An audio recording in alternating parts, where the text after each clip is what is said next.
questions with scientific notation, and today is going to be only about adding and subtracting. So when adding and subtracting with scientific notation, the first thing is to change the number into standard form. Then you're going to solve it as regular standard numbers, adding or subtracting. And then you can change it back into scientific notation if that's what's requested in the directions.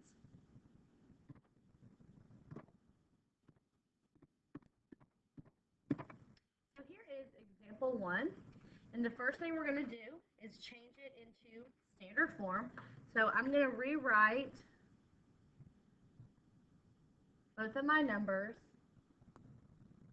and then move the decimal points as many times as it says here. And because both of those are positive 3, I'm making bigger numbers.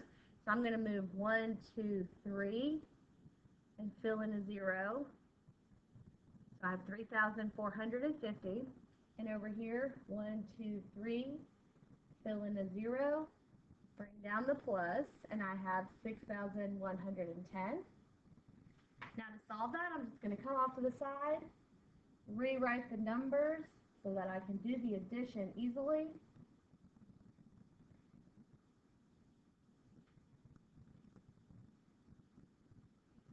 And my final answer is 9,560, but because I'm asked to put it back into standard form, I know that my decimal point is here right now. It's going to have to be moved 1, 2, 3 places to get that number between 1 and 10. So I have 9.56 times 10.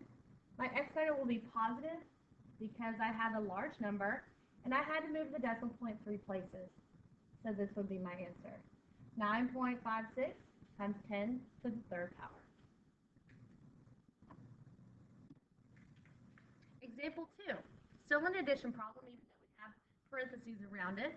So we're going to do the exact same thing. So 2.46 plus 3.4, and we're going to move our decimal points. Again, we have positive exponents, so we're going to make large numbers. For 2.46, we're going to move the decimal point 6 places. 1, 2, 3, 4, 5, 6. Should have made more space there. So I'm going to rewrite that number.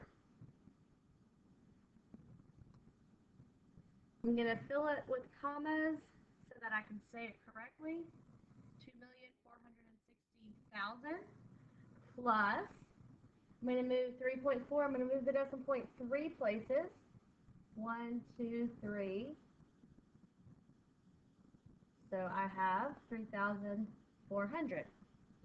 I'm going to add them up. So I'm going to rewrite it over here.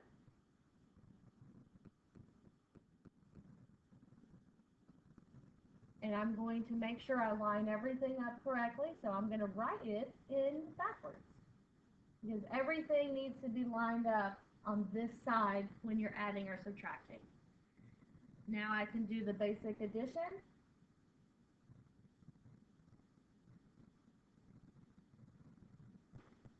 And I have my number. My decimal point is here, so I'm going to change it into scientific notation.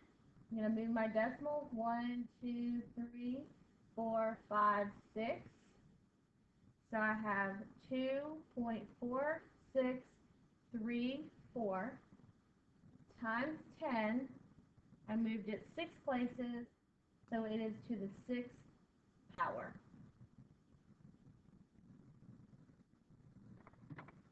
My final example is a subtraction problem.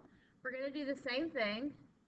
8.65 minus 5.762. I'm going to move for the first number. Again, I'm looking at positive exponents, so I'm making larger numbers. For the first one, I'm going to move the decimal point 3 places. 1, 2, 3. And I get 8,650. For the next number, bring down my subtraction, I'm going to move the decimal point 2 places, 1, 2. So I have 576.2. Now I'm going to write my problem off to the side to do the basic math. And because I have a decimal point in the second number, I'm going to put a decimal point in this one because I know I have to line up the decimal points. So I have 576.2, which means I'm going to fill in a 0 up here, and then I can start my subtraction. I'm going to start borrowing. 10 minus 2 is 8. 9 minus 6 is 3.